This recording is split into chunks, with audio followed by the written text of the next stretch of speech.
warahmatullahi wabarakatuh. Bagaimana kabarnya hari ini anak-anak? Insya Allah sehat selalu ya. Selamat kepada anak-anak sekarang sudah berada di sekolah menengah pertama di kelas 7. Sekarang bersama Bapak Gigi pada mata pelajaran PKN atau Pendidikan Kewarganegaraan. Sebelum memulai, ada baiknya kita berdoa terlebih dahulu. Berdoa dimulai. Bismillahirrahmanirrahim. Dengan nama Allah yang Maha Pengasih lagi Maha Penyayang. Rabbi zidni ilman warzuqni fahman. Ya Allah, tambahkanlah ilmuku dan pertinggilah kecerdasanku. Rabbi shrahli sadri wa yassirli amri wahlul 'uqdatam min lisani yafqahu qawli. Ya Allah, lapangkanlah dadaku, mudahkanlah segala urusanku, dan fasihkanlah lidahku supaya difahami kata-kataku. Amin. Hari ini pada pelajaran PKN kita akan membahas tentang sejarah Pancasila. Pada pertemuan hari ini kita akan membahas tentang BPUPKI atau Badan Penyelidik Usaha Persiapan Kemerdekaan Indonesia. Apa teman-teman sudah tahu? Alhamdulillah jika sudah tahu. Untuk memperkuat pengetahuan teman-teman tentang BPUPKI, mari simak video berikut ini. Kali ini kita akan belajar sejarah perumusan Pancasila sebagai dasar negara. Nah, seperti kita tahu, Pancasila sebagai dasar negara itu merupakan hasil perjuangan para pendiri negara kita. Mereka ini adalah orang-orang yang berjuang untuk mendirikan bangsa dan negara Indonesia. Seperti kata proklamator kita, Insinyur Soekarno, jangan sekali-kali melupakan sejarah. Nah, kali ini kita akan belajar seperti apa perumusan Pancasila sebagai dasar negara itu. Seperti apa sejarahnya? Ini kita mulai dari BPUPKI. Bagaimana sejarah BPUPKI? Nah, kita akan mulai. BPUPKI itu sendiri adalah singkatan dari Badan Penyelidik Usaha-Usaha Persiapan Kemerdekaan Indonesia atau Dokuritsu Junbi Kosakai dalam bahasa Jepangnya ya.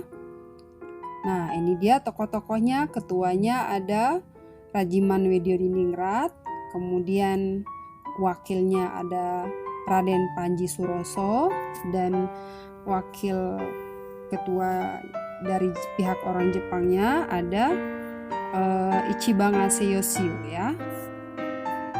Kemudian apa itu BPUPKI?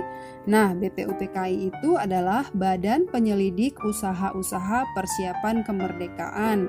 Dalam bahasa Jepangnya, Dokuritsu Junbi Kosakai adalah sebuah badan yang dibentuk oleh pemerintah Jepang pada 1 Maret 1945. Diresmikan pada tanggal 29 April 1945 bertepatan dengan hari ulang tahun Kaisar Hirohito.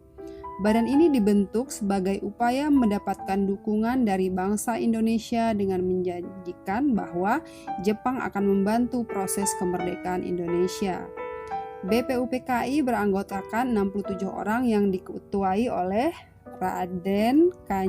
Kanjeng Raden Tumenggung atau KRT Rajiman Weddiodiningrat dengan wakil ketua Ichiban Seiyoshiu orang Jepang dan Raden Panji Suroso. Nah, awal persiapan kemerdekaan, jadi kekalahan Jepang dalam Perang Pasifik itu semakin jelas. Perdana Menteri Jepang, Jenderal Kunaiki Koshio, pada tanggal 7 September 1944 mengumumkan bahwa Indonesia akan dimerdekakan kelak sesudah tercapai kemenangan akhir dalam Perang Asia Timur Raya. Apa itu Perang Asia Timur Raya? Kita akan bahas nanti ya. BPUPKI sendiri beranggotakan 67 orang yang terdiri dari 60 orang anggota aktif adalah tokoh utama pergerakan nasional Indonesia dari semua daerah dan aliran, serta 7 orang anggota istimewa adalah perwakilan pemerintah pendudukan militer Jepang. Tetapi wakil dari bangsa Jepang ini tidak mempunyai hak suara. Keanggotaan mereka adalah pasif ya, yang artinya mereka hanya hadir dalam sidang BPUPKI sebagai pengamat saja. Nah, ini sidang yang pertama itu dari tanggal 29 Mei sampai 1 Juni 1945. Nah, pada tanggal 29 Mei, jadi sehari sebelum sidang pertama itu diadakan upacara pelantikan sekaligus seremonial pembukaan masa persidangan BPUPKI di gedung Chuo Sangiin, yang kini gedung itu dikenal dengan sebutan Gedung Pancasila di Jalan Pejambon 6 Jakarta ya.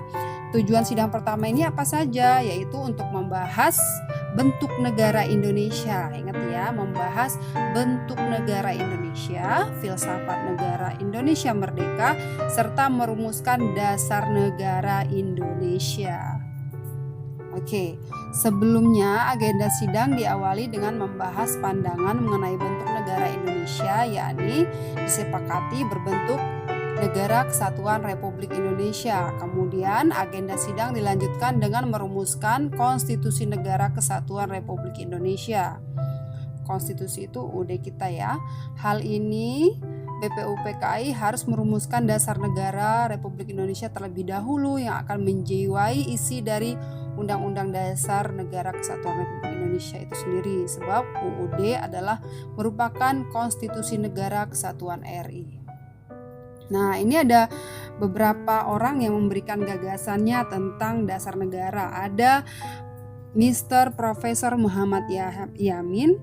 Yang pertama, dia memberikan gagasan peri kebangsaan, peri kemanusiaan, peri ketuhanan, peri kerakyatan, dan kesejahteraan rakyat.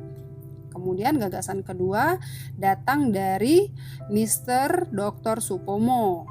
Nah, dasar negara Indonesia merdeka itu menurut dia persatuan, kekeluargaan, keseimbangan lahir batin, musyawarah, dan keadilan sosial. Kemudian gagasan dari Insinyur Soekarno yang dikenal dengan Pancasila. Yang pertama, kebangsaan Indonesia. Yang kedua, internasionalisme dan peri kemanusiaan. Yang ketiga, mufakat atau demokrasi. Yang keempat, kesejahteraan sosial. Dan yang kelima, ketuhanan yang Maha Esa. Masa persidangan BPUPKI yang pertama ini dikenang dengan sebutan detik-detik lahirnya Pancasila, dan tanggal 1 Juni ditetapkan dan diperingati sebagai hari lahirnya Pancasila. Pidato dari Insinyur Soekarno sekaligus mengakhiri masa persidangan BPUPKI yang pertama. Nah, dibentuklah Panitia 9 yang diketuai oleh Insinyur Soekarno yang bertugas mengolah usul dari konsep para anggota BPUPKI mengenai dasar negara Republik Indonesia. Oke, itu tentang sidang pertama. Kemudian ini ada anggota Panitia 9.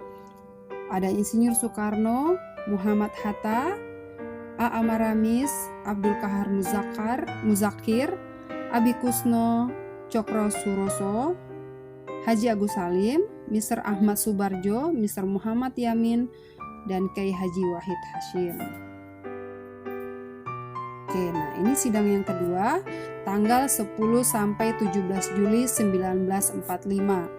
Kalau sidang pertama BPUPKI tadi membahas tentang perumusan dasar negara yakni Pancasila, pada sidang kedua ini ada 6 poin penting yang menjadi agenda sidang. Yang pertama, wilayah negara NKRI, kewarganegaraan Indonesia, rancangan UUD, ekonomi dan keuangan, dan pembelaan negara. Seperti apa hasil sidangnya? Nah, pada tanggal 14 Juli 1945, Insinyur Soekarno menyerahkan hasil kerja Panitia Perancang UUD secara keseluruhan melalui sidang pleno BPUPKI. Dalam laporan yang diserahkan tersebut mencakup 3 masalah pokok, yaitu sebagai berikut. Pernyataan tentang Indonesia Merdeka, pembukaan UUD, batang tubuh UUD yang kemudian diberi nama UUD Undang-Undang Dasar 1945. Jadi, tujuan dibentuknya BPUPKI adalah karena kekalahan Jepang dan Jepang telah menjanjikan kemerdekaan kepada Indonesia. Sekarang, Bapak punya tugas untuk anak-anak. Tugas anak-anak adalah membuat pop-up book tentang BPUPKI.